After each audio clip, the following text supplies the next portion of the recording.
Hey everyone, this is Matt Perez with Converge, and today we're going to kick off a new series talking about Sketchbox. Now, Sketchbox might seem like kind of a dry topic, but there's a lot of great functionality that we can cover here. So we're going to break it down into individual sections and put them in their own videos, so that way if you guys need something specific, you can go right to it. In this first video, we're going to talk about creating Sketchbox and using Sketchbox. In later videos, we'll talk more about things like belts and pulleys, making gear layouts and engaging blocks, the design of linkages, kinematics, so parts with motion, and also talk about them in drawings as well. So we're going to get into all those different topics in their own sections, but this first one, again, we're going to talk about the creation of Sketchbox and the usage. We have a few files supplied for you. The first one is this part called DB part. Now DB is a type of connector. We're going to be dealing with DB9 and DB15 connectors. We also have a part that is called enclosure, just a basic sheet metal part, and there is a sketch block that we provided for a DB9. So let's talk first about kind of what a sketch block is and how we create them. So in this DB part, we have sketch 1, and we're going to start by editing it. This has all the numerical inputs that you need for a DB15. So a DB15 has 15 pins, and this is a type of connector that's used quite a bit. And this is the version that is a male panel mount version. So as we look at this, we have all these dimensions. The sketch is nice and fully constrained, and we really decided that we want to reuse this over and over again, because maybe we make enclosures. We always have to punch DB9 and DB15 holes in these enclosures. We need to figure out what this dimension is, and we don't want to have to redraw this every time. So this is the great application of sketch blocks, where we can create these and we can reuse them over and over again, especially when you finally find the correct sketch and the correct dimensions for you to machine, or maybe you have a DB punch and you just need to locate them correctly. So once you have that sorted, you don't want to do it over and over again. So what we're going to do while we're editing the sketch is just select everything that we have here. Now when I say everything, we're not really worried about the dimensions. We're only selecting the sketch entities. Then the quick context menu that pops up automatically has make block on it. But if you move your cursor and that thing disappears, you can right click and it'll be there for make block. You can also go to tools, down to blocks and make. Or if you like to use the different types of access to your tools and you want to actually turn on the block toolbar, you can simply put that on and dock it wherever you want. You want to stick it over here off to the screen. And this first option is make block. So many different ways that we can do this. I'm going to go ahead and just click make block since it's already open.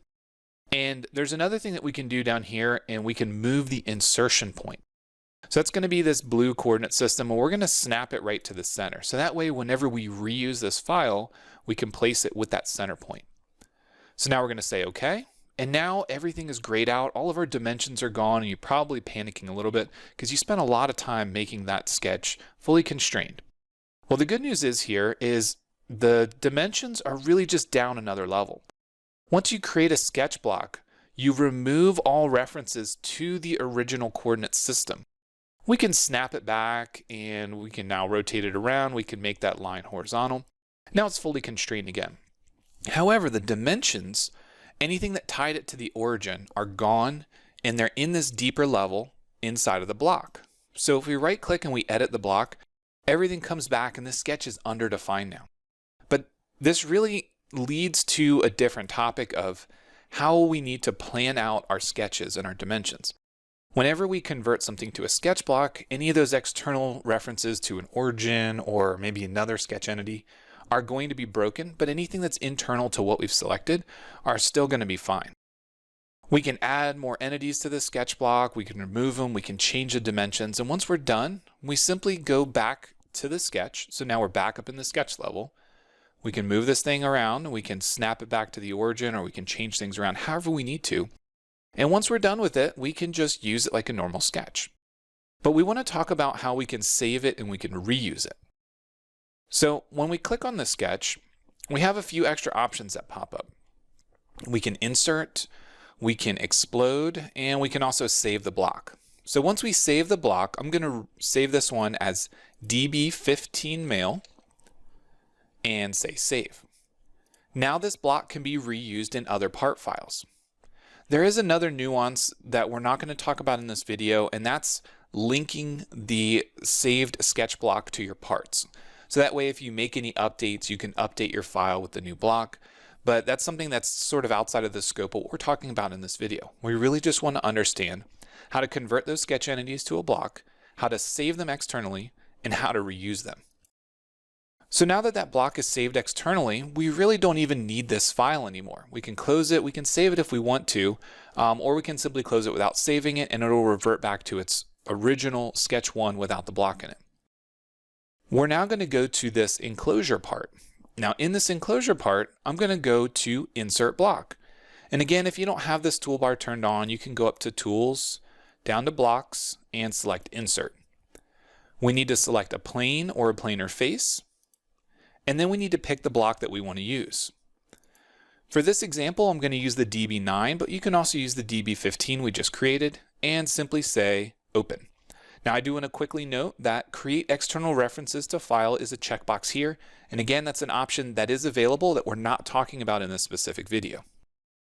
So as we look at this, it was drawn upside down. So the first thing I want to do is I want to change the rotation 180 degrees.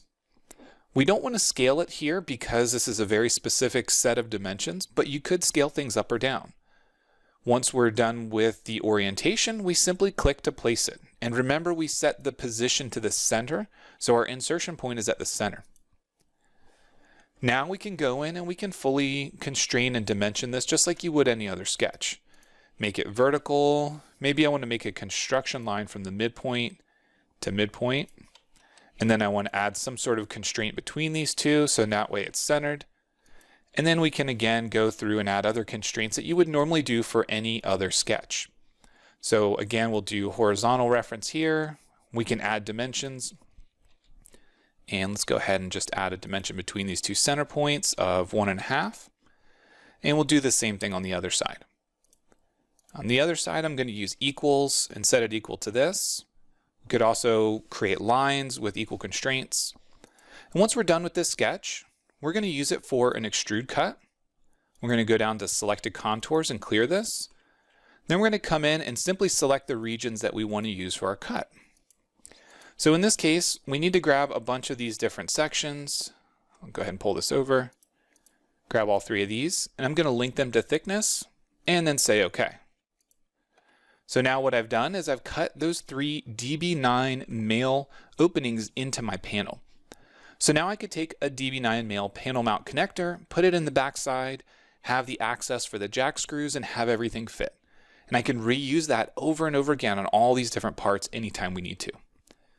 So again, this is some great functionality, and we're going to talk about all the applications of Sketchbox in other videos.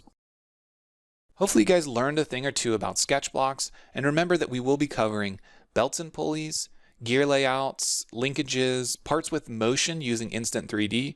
We're going to talk about complex views as blocks, so really complicated parts. We're going to talk about converting those drawing views to blocks that we can use in sketches. We'll talk about blocks and drawings, and finally we'll round it out by talking about advanced assembly layout blocks and how we can use these blocks in some sort of kinematic motion study, where we apply things like springs and dampers and forces, and we see how they react inside of those environments. So thanks for watching, and please let us know if you guys have any input on topics that you want to see or problems that you guys are having.